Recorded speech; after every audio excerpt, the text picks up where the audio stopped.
মুসা, তোমরা কেন মুসা আলাইহিস সালামের কাছে যাচ্ছ না? তো মানব জাতি মুসা আলাইহিস সালামের কাছে দৌড়ে যাবে। ফা ইন্নাহু কালিমুল্লাহ, তিনি আল্লাহর সাথে অনেক কথা বলতেন। ওয়া কাল্লামাল্লাহু মুসা তাকলিমা, আর আল্লাহ মুসার সাথে কথা বলেছেন সরাসরি। সুতরাং তিনি যেহেতু আল্লাহর সাথে কথা বলতে অভ্যস্ত, আজকে তো কথা বলার উত্তম সময়। তিনি তোমাদের পক্ষ থেকে আল্লাহর সাথে কথা বলবেন। ফায়াতুনা মুসা ফায়াকুলু লাস্তু লাহা, মানব জাতি দৌড়ে মুসা আলাইহিস সালামের কাছে যাবে। তিনি বলবেন, আমি এর যোগ্য না, আমি পারবো না। ওয়ালাকিন আলাইকুম বিঈসা, তোমরা ঈসা আলাইহিস সালামের কাছে কেন যাচ্ছ না? ফা ইন্নাহু রূহুল্লাহ ওয়া কালিমাতুহু, তিনি হলেন আল্লাহর দেওয়া রূহ এবং তিনি আল্লাহর কালিমা। আল্লাহর হুকুমে তিনি অলৌকিকভাবে জন্মগ্রহণ করেন।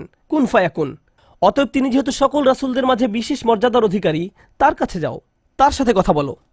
সকল মানুষ দৌড়ে ঈসা আলাইহিস সালামের কাছে যাবে। ফায়াকুলু লাস্তু লাহা, তিনি বলবেন, আমি পারবো না, এই কাজ আমার জন্য নয়, আমাকে এই কাজের জন্য তৈরি করা হয়নি। তারপর তিনি বলবেন, ওয়ালাকিন আলাইকুম বি মুহাম্মাদিন সাল্লাল্লাহু আলাইহি ওয়াসাল্লাম, মানব জাতি তোমাদেরকে মুহাম্মদ